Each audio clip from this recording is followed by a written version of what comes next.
अब देखो, forfeiture of shares तो आप समझ गए।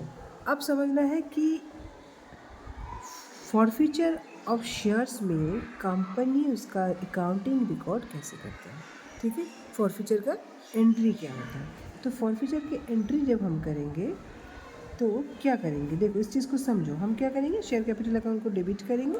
ठीक है, शेयर कैपिटल अकाउंट को डेबिट करेंगे टू शेयर फॉरफिटेड या फॉरफीचर, स्पेलिंग देखो FEITED। ठीक है, फॉरफिटेड या तो कोई कोई शेयर फॉरफीचर अकाउंट भी लिखते हैं किसी किसी बुक में। ठीक है, दोनों सही है, शेयर फॉरफिटेड अकाउंट या शेयर फॉरफीचर अकाउंट आपने लिख लिया। और मैंने यहाँ पर थोड़ा थोड़ा जगह खाली रखा है क्योंकि मुझे कुछ बताना है आपको।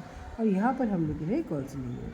अच्छा, कॉल्सन एरियर अकाउंट लिख रहे हैं। ठीक है, बहुत जगह पे इसको क्रिएट भी नहीं करते, लेकिन हम कॉल्सन एरियर अकाउंट क्रिएट करके बच्चों को सिखाते हैं। ध्यान से देखो।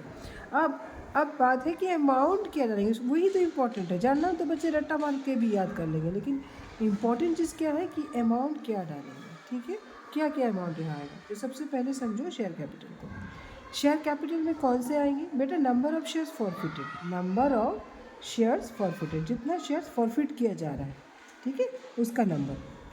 ठीक है, नंबर ऑफ शेयर्स फॉरफिटेड। जैसे 200 शेयर्स फॉरफिट हो रहा है तो 100 शेयर फॉरफिट हो रहा है। जितना शेयर्स का पैसा, जितना शेयर्स का फॉरफिचर हो रहा है उतना shares, number of shares forfeiture होता है जितना शेयर फॉरफिट हो रहा है। ठीक है, इनटू समझो यहाँ पर कॉल्ड अप वैल्यू या paid up value. Called up value होता है एक्चुअली। ठीक है, कभी कभी कॉल्ड अप वैल्यू की जगह पेड अप वैल्यू भी लिखा रहता है। अब इस चीज़ को समझो कि कॉल्ड अप वैल्यू या पेड अप वैल्यू होता क्या है।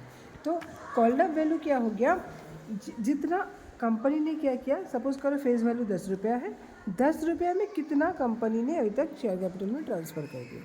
सीधी बात हम ऐसे इजीली बता सकते हैं कि जितना कंपनी ने अभी तक डिमांड कर लिया है। जैसे यहाँ पर इस क्वेश्चन में देखो, कंपनी ने एप्लीकेशन के साथ क्या किया था, 3 रुपया डिमांड किया था। ठीक है, उसके बाद अलॉटमेंट के साथ 4 रुपया डिमांड किया था। ठीक है, उसके बाद कंपनी ने फास्ट कॉल के साथ 3 रुपया डिमांड किया था। ठीक है, और उसके बाद जाके यहाँ देखो, इस क्वेश्चन को ध्यान से देखो। एप्लीकेशन मनी में कभी भी कॉल्सन एरिया यानी कि ड्यू नहीं हो सकता है, क्योंकि पहले पैसा मिलता है बाद में ट्रांसफ़र होता है। ठीक है, बाकी अलॉटमेंट में ड्यू हो ही सकता है, अलॉटमेंट का डिमांड किया गया है और यहाँ पैसा नहीं मिला। इस क्वेश्चन में भी देखो, यस 9500 शेयर्स का पैसे मिले थे, लेकिन 500 शेयर्स का पैसा नहीं हुआ था। तो यहाँ पर भी ड्यू था, अलॉटमेंट का डिमांड किया गया, यहाँ पैसा नहीं मिला। फर्स्ट कॉल में भी देखो 10,000 शेयर्स का डिमांड किया गया, लेकिन पैसे मिलते वक्त 9,500 का मिला, 500 के शेयर्स का पैसा नहीं मिला। तो इस चीज़ को ध्यान से समझो, अच्छे से समझो कि कॉल्ड अप वैल्यू क्या होता है। कॉल्ड अप वैल्यू अगर इस क्वेश्चन की बात करोगे तो 10 के 10 ही है, क्योंकि 10 रुपये ही कंपनी ने अभी तक मांग लिया है, शेयर होल्डर से 10 के 10 रुपये ही मांग लिया है, समझ रहे हो। तो वही कॉल्ड अप वैल्यू हो गया। ठीक है, तो यहाँ पर हम देखेंगे number of shares forfeited called up value, यानी कि कितना कंपनी ने अभी तक मांग लिया है। 10 अगर फेस वैल्यू है तो 10 में से हमेशा ऐसा नहीं होगा कि पूरा के पूरा ही फेस वैल्यू ही कॉल्ड अप वैल्यू होता है। समझो इस चीज़ को। कभी कभी क्या होता है, यहाँ देखो, कभी कभी क्या होता है, कंपनी ने एप्लीकेशन मनी रिसीव किया, ट्रांसफ़र किया, अलॉटमेंट मनी डिमांड किया और अलॉटमेंट में जाके कॉल्सन एरियर हो रहा है। ठीक है, पैसे नहीं मिला, और जब यहाँ पैसा नहीं मिला, और कंपनी क्या करे, इमीडिएटली उसको फॉरफिट कर दे रहा है। तो अगर इमीडिएटली फॉरफिट कर रहा है तो इस बीच में आपको यहाँ पर फॉरफिचर का एंट्री करना था। समझ रहे हो, एप्लीकेशन मनी रिसीव्ड हुआ, अलॉटमेंट का डिमांड किया, पैसा रिसीव करते वक्त आप देख रहे हो कि कुछ शेयर्स के पैसे नहीं मिले और कंपनी ने डिसाइड किया अभी कि अभी इनको फॉरफिट करना है। ठीक है, एक केस में बता रही हूँ। ठीक है, अगर यहीं पर फॉरफिट कर रहे हो तो इस केस में कॉल्ड अप वैल्यू हो जाएगा एप्लीकेशन का 3 और अलॉटमेंट का 4, यानी कि 7। समझे, समझ गए, कॉल्ड अप वैल्यू समझा सके। चलो आगे बढ़ते हैं। अब ये शेयर कैपिटल का बात खत्म, number of shares forfeited into called up value. Called up value में समझा चुकी हूँ। ठीक है, अब इधर देखो, अब कॉल्ड अप वैल्यू अगर 7 होता है या 10 होता है, जो भी जितना कंपनी ने डिमांड किया कर लिया था, उसमें से आपको शेयर फॉरफिटेड अकाउंट में कितना पैसा जाएगा और कॉल्सन एरियर में कितना जाएगा। तो फिर से यहाँ लिखेंगे नंबर ऑफ शेयर्स फॉरफिटेड, जितना शेयर फॉरफिट किया था, नंबर ऑफ शेयर्स फॉरफिटेड अगर 500 है तो 500 इनटू जितना मिला।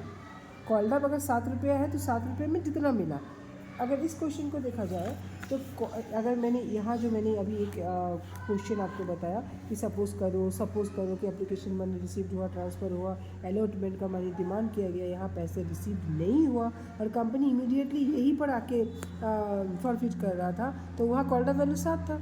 अब हमें देखना था इस 7 में से कितना हमें मिला, कितना अगर हमें मिला है देखोगे तो 7 में से 3 ही रुपये मिला है, 4 रुपये तो मिला नहीं, क्योंकि अलॉटमेंट का डिमांड किया गया था। हम किन शेयर्स की बात कर रहे हैं? जिन शेयर्स का फॉरफिचर हुआ है उन शेयर्स की बात कर रहे हैं, सबकी बात थोड़ी ना कर रहे, समग्र की बात नहीं हो रही है यहाँ पर, ठीक है। जितने शेयर्स का पैसा अलॉटमेंट में नहीं मिला था उन शेयर्स की बात कर रहे हैं। फॉरफिचर एंट्री में तो सिर्फ वही शेयर्स आएंगे, कोई और शेयर्स नहीं आएंगे। तो number of shares forfeited into कौन सा लेंगे? जो सपोज कर इस क्वेश्चन में जो मैंने एग्जांपल दिया था कि 7 कॉल्ड अप वैल्यू है, तो यहाँ पर 3 रह जाएगा अमाउंट जो आपको मिला था, कंपनी को मिला था, 3 रुपये कंपनी को मिला था, और 4 नहीं मिलने के कारण कंपनी ने क्या किया था? शेयर्स को जब्त किया था। तो एंट्री में आप क्या करोगे? यहाँ पर दिखाओगे जितना मिला है अमाउंट, वैल्यू दैट रिसीव्ड, ठीक है। कॉल्ड अप वैल्यू में कि जितना मिल गया है वो यहाँ शेयर फॉरफिचर में चला जाएगा और यहाँ चला जाएगा जो पैसे नहीं मिले हैं, यानी कि इस हमारे एग्जांपल में 4 रुपये जो नहीं मिले और 3 रुपये जो मिले फॉरफिटेड अकाउंट में चला जाएगा। जो 4 रुपये नहीं मिला वो यहाँ पर जो नहीं मिला वैल्यू दैट नॉट, समझ में आया? हाँ क्लियर है? जी। फिर से एक बार बता रही हूँ इस एंट्री को। नंबर ऑफ शेयर्स फॉरफिचर, जो फॉरफिचर देखो, एक कंपनी अगर 10,000 शेयर इशू करते तो 10,000 थोड़ी ना यहाँ लेना है, लेना कितना है? यहाँ लेना है उतना शेयर जितना फॉरफिचर हुआ है। तो अब number of shares forfeited into क्या करेंगे? कॉल्ड अप वैल्यू, कंपनी ने अभी तक कितना डिमांड कर दिया वो ले लेंगे, ठीक है। ये शेयर कैपिटल का डेबिट वाला एंट्री हो गया। अब जब क्रेडिट करना है तो दो अकाउंट को क्रेडिट करना है, एक तो शेयर फॉरफिटेड अकाउंट को करेंगे, एक कॉल सिनेरियो। तो हमेशा मैं जैसे लाइन से बताती हूँ बच्चों को, वैसे फिर से मैं एक बता रही हूँ। तो देखो, शेयर कैपिटल में चला जाएगा कॉल्ड अप वैल्यू और शेयर फॉरफिचर में चला जाएगा जितना मिला उन शेयर्स का, और शेयर कॉल सिनेरियो में चला जाएगा जितना नहीं मिला उन शेयर्स का। समझ में आया? बस इतना ही है फॉरफिचर का एंट्री। समझ में नहीं आता है या एग्जाम्पल के साथ समझना चाहते हो तो मुझे कमेंट करना, मैं और एक प्रैक्टिकल एग्जाम्पल्स के साथ आपको फॉरफिचर की एंट्री फिर से एक बार दिखा दूँगी, ठीक है।